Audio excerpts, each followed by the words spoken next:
तो जैसा कि लास्ट पार्ट के एंड में हम लोगों ने देखा था कि चिंगफेंग फाइट करने के लिए अरीना में आ जाती है और वो मास्टर तेनताई को बोलती है आपको चिंता करने की कोई भी जरूरत नहीं है क्योंकि इस फाइट को मैं ही जीतूंगी। इस पर ये लड़का बोलता है मैं भी देखना चाहता हूँ कि तुम मुझे कैसे मारती हो, और वो ये बोलकर अपने वेपन को अपेयर कर लेता है। और अब आगे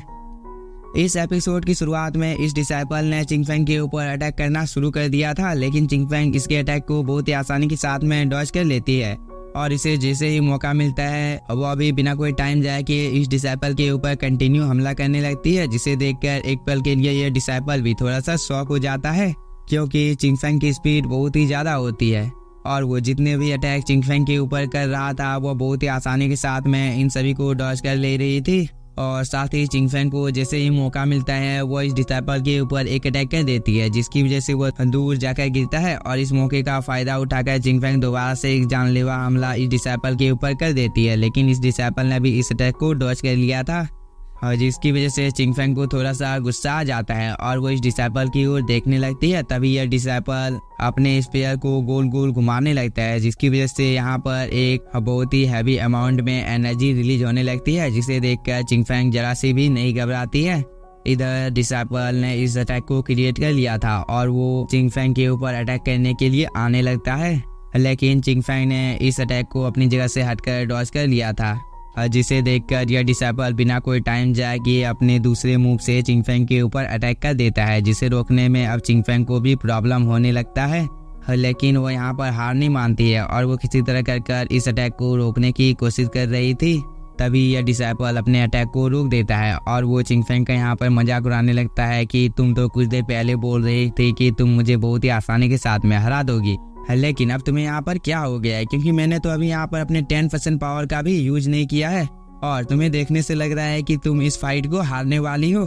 फिर तुम कुछ देर पहले इतनी बड़ी बड़ी क्यों फेंक रही थी। इस बात को सुनकर चिंगफेंग को भी थोड़ा सा गुस्सा आ जाता है और वो यहाँ पर अपने डिवाइन विंग्स को अपेयर कर लेती है, जिसे देखकर ये लड़का भी फाइट करने के लिए बिल्कुल तैयार हो जाता है। तभी चिंगफेंग यहाँ पर अपने वानजुआन जिंगसू स्वॉर्ड को अपेयर कर लेती है, जिसकी वजह से यहाँ पर एक फॉर्मेशन क्रिएट हो जाता है और उसके अंदर से हजारों की तादाद में स्वॉर्ड निकलकर इस डिसाइपल के ऊपर हमला करने के लिए जाने लगती है। इस अटैक को देखने के बाद यह डिसाइपल हम लोगों को बताने लगता है कि जब तुम्हारी मौत तुम्हारे बहुत ही ज्यादा नजदीक होती है तब भी तुम्हें हार माननी नहीं चाहिए, बल्कि तुम्हें उसका डटकर सामना करना चाहिए। और वो यह बोलकर बहुत ही हैवी अमाउंट में अपनी बॉडी से स्पिरिचुअल एनर्जी को निकालने लगता है, जिसकी वजह से यहाँ पर एक ब्लैक होल क्रिएट हो जाता है जो कि बहुत ही तेजी के साथ में चिंगफेंग के स्पिरिचुअल एनर्जी को अपने अंदर में एब्जॉर्ब कर रहा था, जिसे देखकर चिंगफेंग थोड़ी सी शॉक हो जाती है और वो बोलती है इस लड़के ने जिस टेक्निक का यूज किया है वो सोल सूत्रा के बराबर है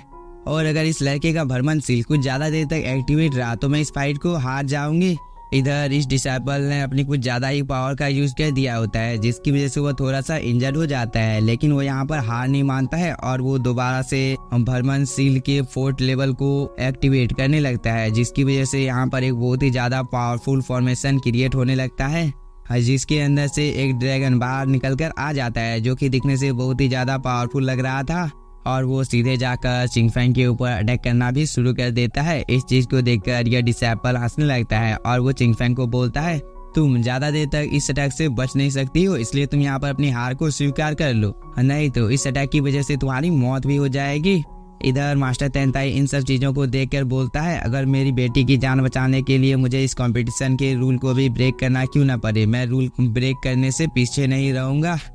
तभी हम लोगों को इस ड्रैगन को दिखाया जाता है जिसकी बॉडी में कुछ हलचल होने लगती है और उसकी बॉडी में कुछ क्रैक भी पड़ने लगते हैं। इस चीज को देखकर इस डिसाइपल को अपनी आंखों के ऊपर भरोसा नहीं हो रहा था। तभी यह ड्रैगन यहाँ पर ब्लास्ट हो जाता है, जिसकी वजह से यह डिसाइपल थोड़ा सा इंजर्ड हो जाता है और वो चिंगफेंग को बोलने लगता है कि तुमने यहाँ पर किस तरह की टेक्निक का यूज किया है, क्योंकि तुमने बहुत ही आसानी के साथ में मेरे भ्रमण सील को डिस्ट्रॉय कर दिया है, जो कि कोई मामूली बात नहीं है।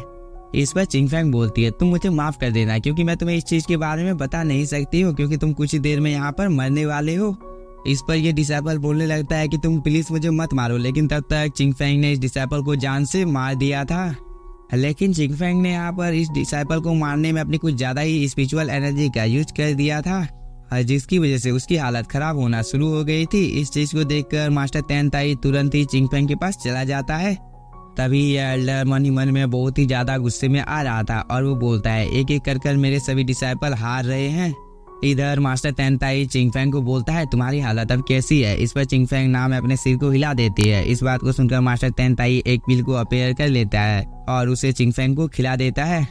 इसके बाद वो चिंगफेंग को लेकर तेन्यू के पास चला जाता है, जहाँ पर तेन्यू बोलता है, चिंगफेंग अब तुम्हारी हालत कैसी है और तुम्हें कुछ ज्यादा चोट तो नहीं लगी है? इस पर मास्टर तेनताई बताने लगता है कि चिंगफेंग बिल्कुल ठीक है, लेकिन सोल पैलेस से लड़ाई करने के बाद अब चिंगफेंग इस जगह पर नहीं लड़ सकती है, इसलिए तुम्हें तेन्यू, सियाओ और जियान में किसी एक को फाइट करने के लिए चुन लेना चाहिए। इस पर तेन्यू कुछ देर तक अपने मन में सोचने लगता है और वो मास्टर तेनताई को बताने लगता है कि सियाओ इस फाइट को बहुत ही आसानी के साथ में कर सकती है। इस पर सियाओ भी मास्टर तेनताई को बताने लगती है कि आपने जो मेरे ऊपर भरोसा किया है, मैं इस भरोसे को कभी भी टूटने नहीं दूंगी। इधर जुकी मास्टर सभी को बताने लगती है कि हुआंगपी सोंगजांग के डिसाइपल के साथ और एक फाइट अभी बाकी है।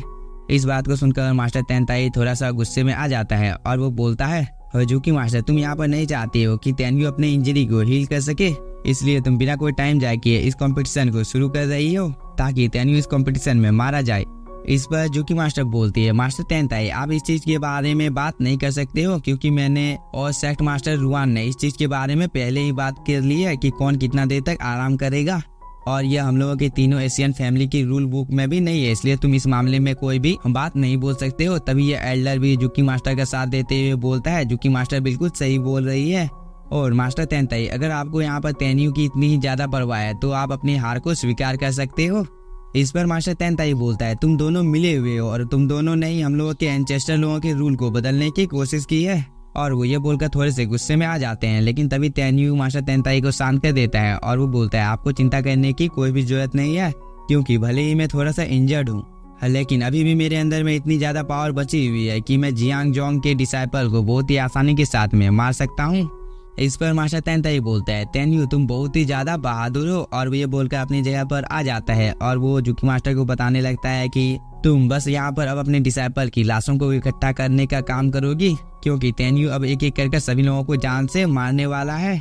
लेकिन इसी के साथ हम लोगों का ये एपिसोड हो जाता है खत्म। अगर आप लोगों को वीडियो पसंद आया होगा तो चैनल को सब्सक्राइब कीजिए और वीडियो को like. Thank you for watching.